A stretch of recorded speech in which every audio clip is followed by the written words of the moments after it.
Assalamualaikum warahmatullahi wabarakatuh. Alhamdulillah wassalatu wassalamu ala rasulillah, amma ba'du.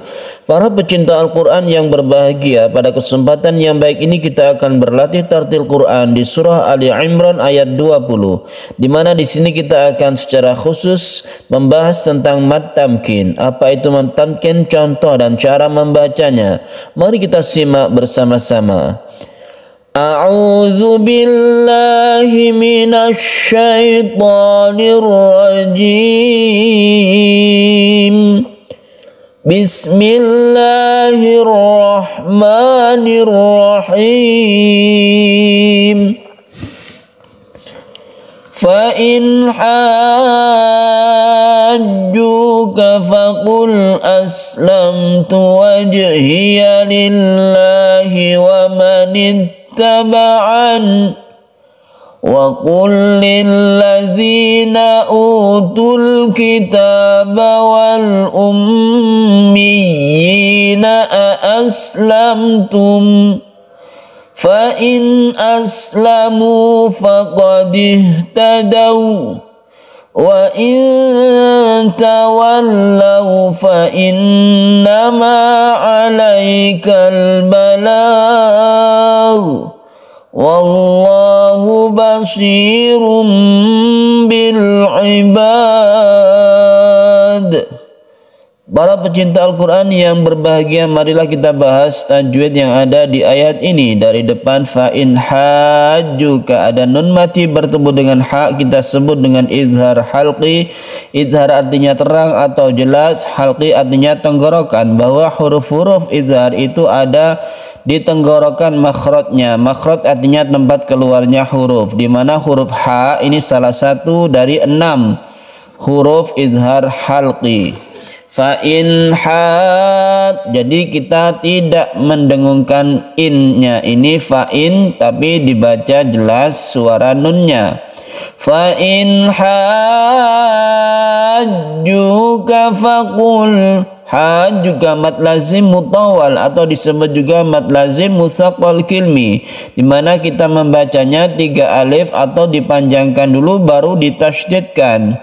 Karena ini adalah bertemu dengan tasydid dalam satu kata, itu disebut mad lazim mutawal. Mutawal artinya dipanjangkan, musaqqal artinya diberatkan, musaqqal kilmi, kilmi artinya dalam satu kalimat.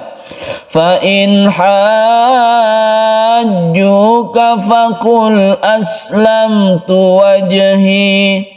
Aslamtu mim mati bertemu dengan ta, kita sebut dengan izhar syafawi. Izhar artinya jelas dan terang suara mimnya. Syafawi artinya bibir, bahwa makhraj dari mim itu ada di bibir. Aslamtu wajhiya, wajhiya sukun jim kita sebut dengan qalqalah sughra. Kenapa qalqalah sughra? Karena dia berada di tengah kata.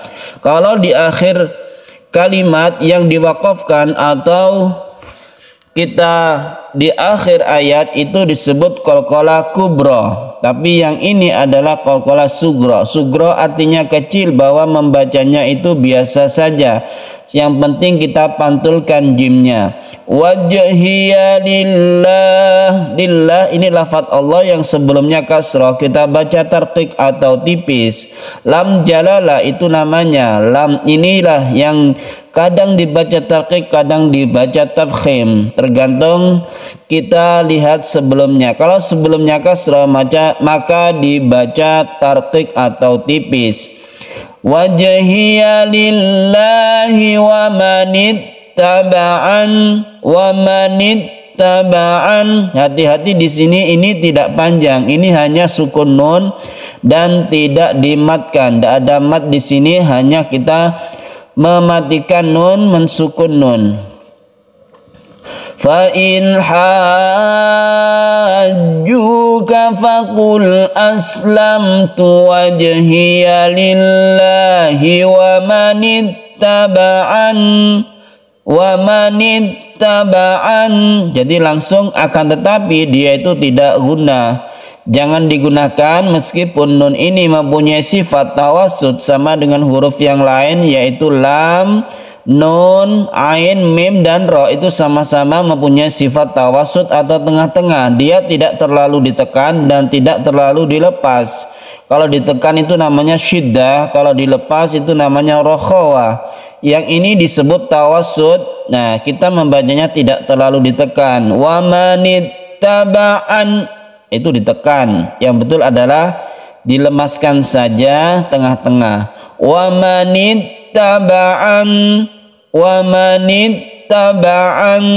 Begitu cara membacanya. Ini adalah waqaf yang kita lebih baik berhenti di waqaf ini. Waqaf qaf lam itu kalau dijabarkan adalah al-waqfu aula. Waqaf itu lebih utama.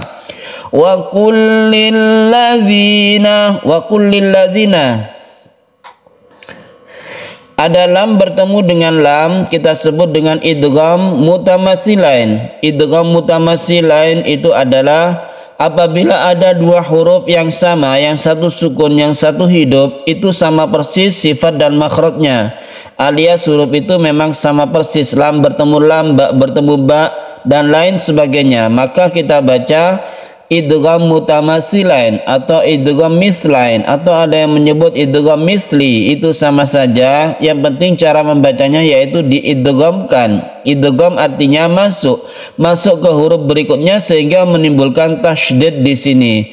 Tasydid inilah yang merupakan bentukan dari lam bertemu lam sehingga menimbulkan tasydid. Oleh karena itu kita tekan ke huruf lam yang satunya ini yang kedua. Wa kullil ladzina, wa kullil ladzina, tentunya tidak didengungkan ya, biasa saja membacanya karena lam itu tidak mempunyai sifat dengung. Wa kullil ladzina utul kitaba wal ummiyin. Utul kitab, baunya ini kita baca panjang karena ada sukun waw, ini kita sebut dengan mad tabi'i. Kemudian al-kitab ini adalah izhar qamariyah. Izhar qamariyah apabila ada al bertemu dengan huruf-huruf qamariyah dan dibacanya itu jelas sukun lamnya. Wal ummi ini juga adalah izhar qamariyah, ada al bertemu dengan hamzah. Kemudian kita baca ini adalah tasydid mim, yang kita baca gunnah musyaddadah kita dengungkan. Wal kita panjangkan umnya ini karena dia itu gunnah musyaddadah. Musyaddadah artinya bertasydid atau karena tasydid. Wal ummiyina aslamtum. Nah, inilah yang disebut dengan mad tamkin. Mad tamkin, tamkin artinya menempatkan. Jadi kita tempatkan huruf ya ini pada tempatnya. Di sini ada tasydid ya. Tasydid ya menimbulkan yaitu dipanjangkan satu alif. Nah, ya yang panjang satu alif ini disebut dengan mad tamkin. Mad tamkin artinya menempatkan bahwa ya itu mempunyai tasydid dahulu, jangan langsung dipanjangkan. Wal ummiyin, mi tasydidkan ya atau kita tekan ke ya-nya dahulu dari mi, kemudian ya-nya itu dibaca panjang satu alif. Wal ummiyina aslamtum, itulah contoh dari mad tamkin yang panjangnya satu alif saja. Kita berhenti di sini, ini sama saja dengan yang tadi, al waqfu aula, waqaf itu lebih utama. Fa in aslamu, ada nun mati bertemu dengan hamzah, ini kita sebut hamzah meskipun tulisannya itu alif. Setiap alif yang berharokat hidup, yang atau diberi baris atau yang dia itu harokatnya hidup a i u, ini disebut hamzah. Oleh karena itu ini adalah nun mati bertemu dengan hamzah yang kita sebut dengan izhar halqi.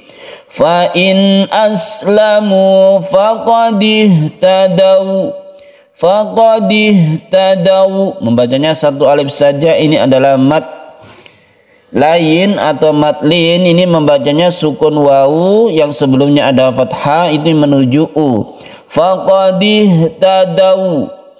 Namun apabila kita lanjutkan berarti ini wawu bertemu dengan wawu, otomatis dia itu menjadi idgham mutamatsilain sehingga ditasydidkan wawunya ini. Faqad ihtadaw wa in tawallaw. ditasydidkan wawunya ini. Itu namanya idgham mutamatsilan juga. Tapi kalau kita berhenti maka tidak berlaku hukum idgham mutamatsilan tersebut. Wa in tawallaw fa innama, wa in tawallaw, nun mati bertemu dengan ta kita sebut dengan ikhfa hakiki. Ikhfa hakiki itu hurufnya ada 15. Salah satunya adalah ta. Kita panjangkan karena untuk menyempurnakan samarnya itu. Wa in tawallaw fa innama, ini juga kita baca dengung atau panjang karena dia guna musyaddadah. Alaikal balagh. Oleh karena itu kita panjangkan ini sebagai guna musyaddadah. Alaikal balagh ini adalah mat arid lisukun karena ada lam ini yang panjang, kemudian ada huruf yang disukun atau dimatikan. Dan perlu diingat, ghain itu bukan qalqalah. Jadi ketika membaca ghain itu jangan dipantulkan. Balagh panjangkan dulu baru sukun ghain. Fa innama 'alaikal balagh. Wallahu basirum bil ibad.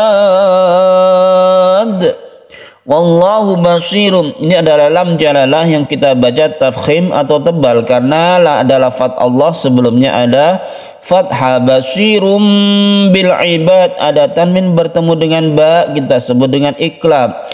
Suara tanwin itu berubah menjadi mem mati. Suara tanwin atau nun mati berubah menjadi mem mati sehingga kita membacanya basirum bil ibad. Makanya di sini ada mem kecil yang menunjukkan bahwa suaranya itu menjadi mem atau mem sukun. Dan ini kita panjangkan sebagai iklab. Kemudian yang terakhir ini adalah mat alid lisukun yang panjangnya boleh 1, 2 atau 3 alif. Baiklah, kita ulangi dari depan, semoga kita mendapatkan keberkahan dari Al-Quran ini. Fa in hajjuka faqul aslamtu wajhiya lillahi wa manittaba'an wa qul lilladzina utul kitaba wal ummiyina aslamtum fa in aslamu faqad ihtadaw wa in tawallaw fa innama 'alaikal balagh. Wallahu basirum bil ibad. Sadaqallahul azim. Para pecinta Al-Quran yang berbahagia, demikian latihan tartil Quran kita di surah Ali Imran ayat 20. Semoga bermanfaat bagi kita semua. Assalamualaikum warahmatullahi wabarakatuh.